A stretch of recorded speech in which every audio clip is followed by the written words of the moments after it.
Hey, Sylvidra here. While I might not be the best at editing or explaining things, I can definitely contribute to the community nonetheless despite my limitations. We are going to talk about a weapon that should get more love instead of the other way around. So let's just start with the video.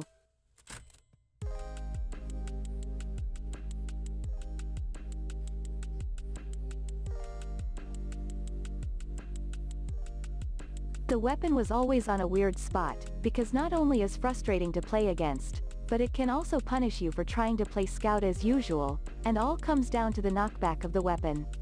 Against your foes, you need to hit a couple of pellets to apply the knockback, and for the user, the knockback only takes place while on the air, which means that shooting while jumping like you would normally do is not the way to go. However, I will say that it's definitely worth to learn how to use the force of nature, because it's the only weapon that changes your playstyle significantly as a scout, similar case to the sniper and the huntsman.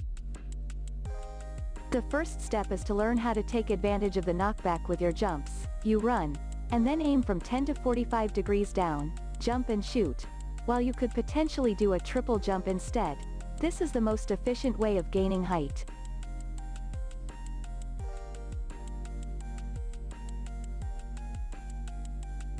The biggest strength of the force of nature is the mobility, and while the knockback on the enemies is nice, when you are not used to it, it can actually make securing kills a harder task.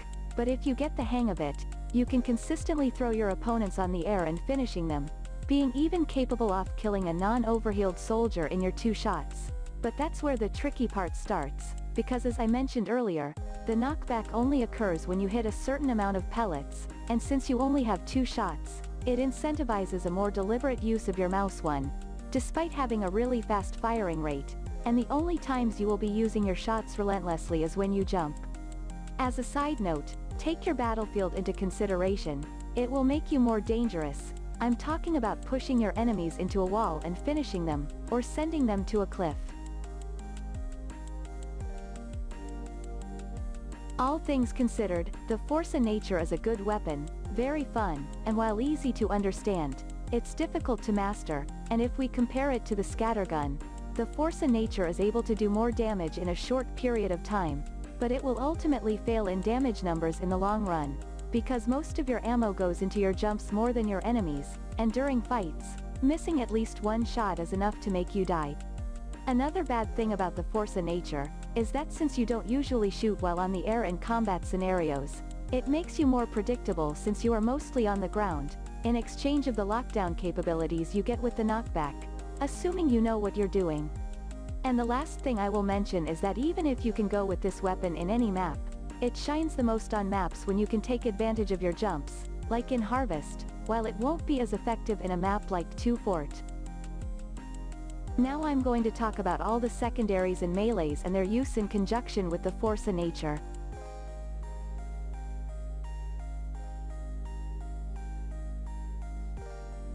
Having 2 shots on your primary weapon can limit your damage output, so having a backup pistol can really make the difference, making it your go-to option if you like consistency.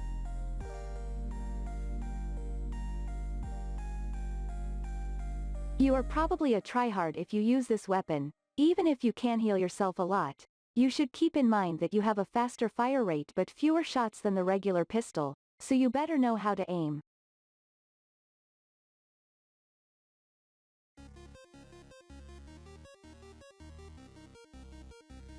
With the cleaver, you can now deal a considerable amount of damage at medium to long range, and it also recharges quite fast, making it a good alternative to the pistols.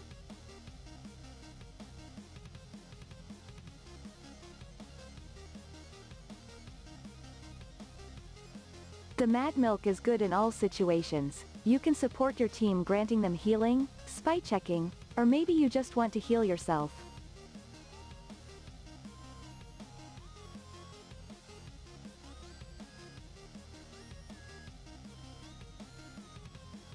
You can use the bonk to tank a sentry if you have a coordinated team. Other than that, you can only use it to escape.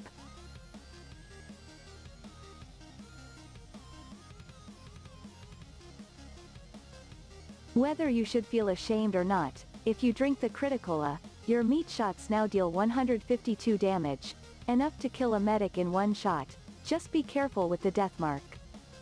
I'm covering this too at the same time, because both the winger and the atomizer complement your force and nature jumping, making you able to get even higher distances, but since you can't take advantage of both at the same time, you should pick only one, the winger. It's not as good as a backup since you have even less shots, but it can still pack a punch, on top of boosting your jumps.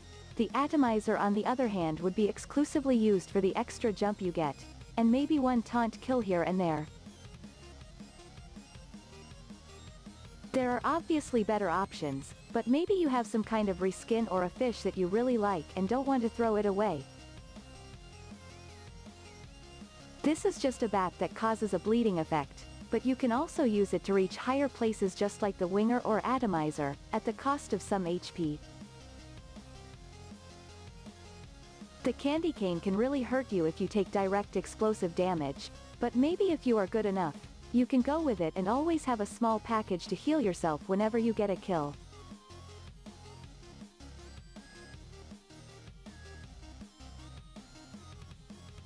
You can still have mini crits without drinking involved, but now you punch first and then shoot.